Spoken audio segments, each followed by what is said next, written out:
Schools में आपने किताब में फिजिक्स, केमिस्ट्री और मैथमेटिक्स पढ़ा होगा। स्कूल वाली फिजिक्स वही फिजिक्स होती है जो कि सबसे सिंपल प्रकार की होती है।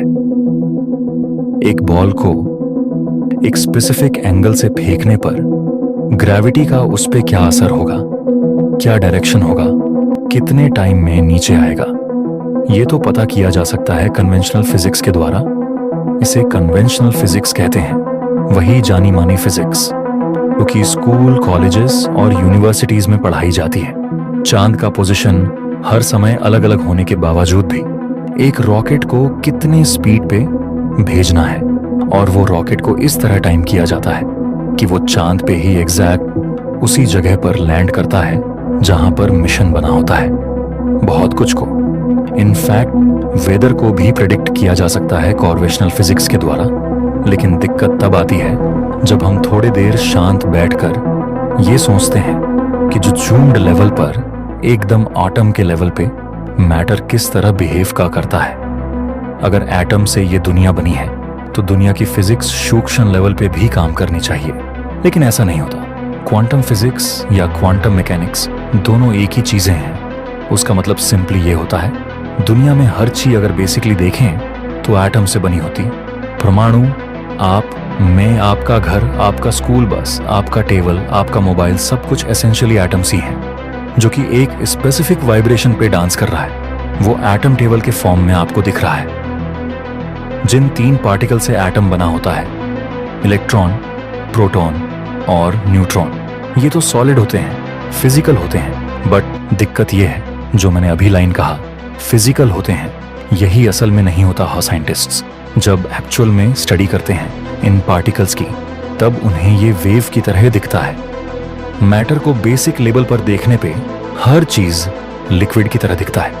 इसे ही वेव फंक्शन कहते हैं और इसी को पार्टिकल वेव ड्युअलिटी भी कहते हैं। मतलब आपका टेबल एक्चुअल में एक वेव है और क्वांटम फिजिक्स की माने तो वो जब चाहे तब कुछ भी बन सकता है। एक ही समय पर 2 जगह भी हो सकता है। मैटर की एक अजीब प्रॉपर्टी सामने आती है जब हम गहरे स्तर पर इस दुनिया को समझने की कोशिश करते हैं। इससे ये पता चलता है कि ये यूनिवर्स कितनी रैंडम है। तो जो क्लासिकल फिजिक्स पढ़ते हैं हम लोग, वो सब रॉग प्रूव हो जाती हैं जब हम एक्चुअल में एटम्स को स्टडी करते हैं। इमेजिन करो कि पूरा यूनिवर्स एक लिक्विड की तरह है, एक समुंदर की तरह, और उस समुंदर में जो एक लहर निकल रही है वो समुंदर का ही पार्ट है। बट क्योंकि वो ऐसे उछल कर निकल रही है, वो इंडिविजुअली हमें अलग दिखता है, लेकिन वो समुंदर ही होता है, समुंदर का ही पार्ट होता है। और जितने भी वेव्स हैं सब एक्चुअल में समुंदर ही हैं, वेव के फॉर्म में उभर रहे हैं, जो कि अपने आप में इंडिविजुअल अलग है, लेकिन वो समुंदर से ही कनेक्टेड है और डीप तरह से।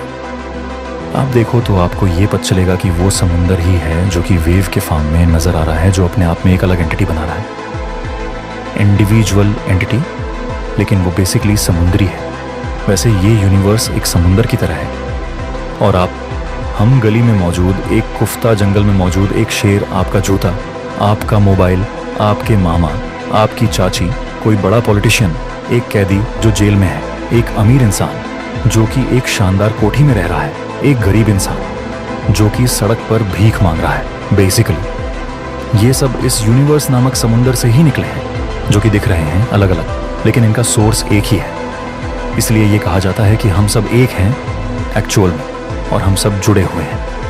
आप जो भी इंसान के बारे में सोचते हो वो आपसे एक्चुअली उन्हें बेसिक लेवल पर कनेक्टेड है और आपके थॉट्स उस पर्सन को इफेक्ट करते हैं। जिस तरह वो लहर समुंदर से जुड़ा हुआ है और एक्चुअल में समुंदर ही लहर के फॉर्म में अपने आप को लाता है, उसी तरह ये यूनिवर्स अपने आप को इतना डाइवर्सिफाई किया हुआ है, लेकिन असल में ऑल इज वन। और यहीं पे बात आती है स्पिरिचुअलिटी और क्वांटम मैकेनिक्स की कोरिलेशन की। स्पिरिचुअलिटी मतलब आत्मा और बाकी चीज़ों की स्टडी, जिसको कि सूडो साइंस कहा जाता है, मतलब आत्मा होता है। इसका कोई मैथमेटिकल प्रूफ नहीं है, लेकिन जब क्वांटम मैकेनिक्स को वैज्ञानिक पढ़ते हैं तब उन्हें ये पता चलता है कि आत्मा, परमात्मा, भूत, प्रेत, जितनी चीज़ों की बात की जाती है इस दुनिया में, सब असल है, रियल है।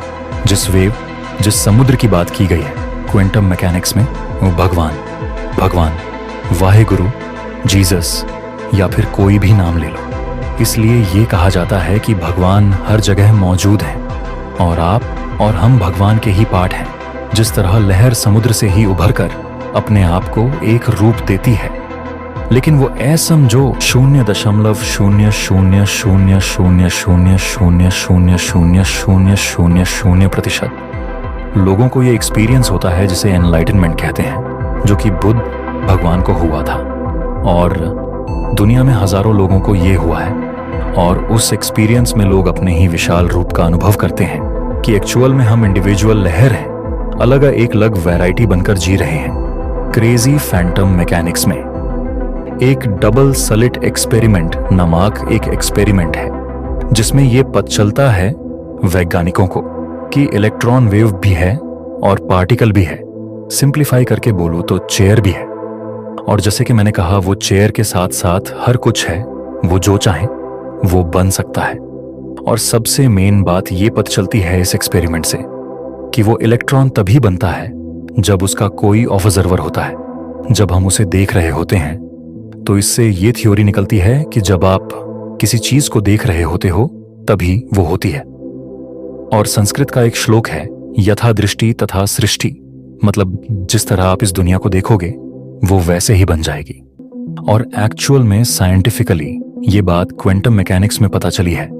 जब आप देखते हो किसी चीज को तब वो सॉलिड रूप में रहती है। इससे हमारी माइंड की शक्तियों के बारे में पता चलता है, हमारी थॉट्स की ताकत कितनी है। डबल स्लिट एक्सपेरिमेंट साफ साफ ये बताती है कि इस दुनिया में एक्चुअल में कुछ भी एक्सिस्ट नहीं करता, बल्कि जब आप इसको तब आपके थॉट्स के हिसाब से ये दुनिया अपने आप को मोल्ड कर लेती है। इस एक्सपेरिमेंट में ये पता चला कि फ्यूचर से एक इलेक्ट्रॉन दूसरे इलेक्ट्रॉन को कॉन्टैक्ट कर सकता है, और इसका मतलब ये कि भविष्य पास्ट को इफेक्ट करता है, फ्यूचर पास्ट को चेंज कर सकता है। आप क्या करने वाले हो, इसका थॉट्स अगर आपके मन में अभी है तो इसका असर पास्ट में भी होता है। बैंक इन टाइम जाके इलेक्ट्रॉन वेव या पार्टिकल फंक्शन के रूप में एक्ट करते हैं। एक क्लासिक एग्जांपल दूं तो कभी आपको ऐसा फील हुआ है कि फ्यूचर से आपको कोई मैसेज फील हो रहा है, जैसे कि माइंड में फील हो रहा है कि आज से 10 साल बाद शायद मैं ब्रोक हो जाऊंगा। तो इसलिए मुझे अभी मेहनत करनी चाहिए, नॉलेज गेन करनी चाहिए, नहीं तो भविष्य बहुत डार्क है। फ्यूचर की चिंता सताना और बाकी चीजों का रिलेशन इसी थ्योरी के साथ है। इसका मतलब आपके फ्यूचर सेल्फ की सोच आपके पास्ट यानी अभी को कम्युनिकेट कर सकती है।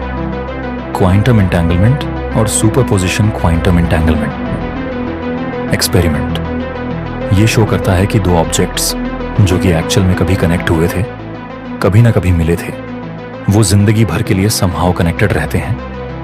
यानी अलग होने के बावजूद भी, मतलब अलग रहने के बावजूद भी वो दोनों जिंदगी भर के लिए कनेक्टेड हो जाते हैं। और एक का थॉट दूसरे के थॉट को इफेक्ट करता है। Quantum superposition. कृष्ण भगवान की कहानी में आपने इस कहानी को जरूर सुना होगा कि कृष्ण एक समय पे ही दो जगह साइमल्टेनियसली रहते थे। दुनिया की इसी मिस्टीरियस प्रॉपर्टीज का ध्यान हमें पुरानी स्क्रिप्चर्स भी देती है।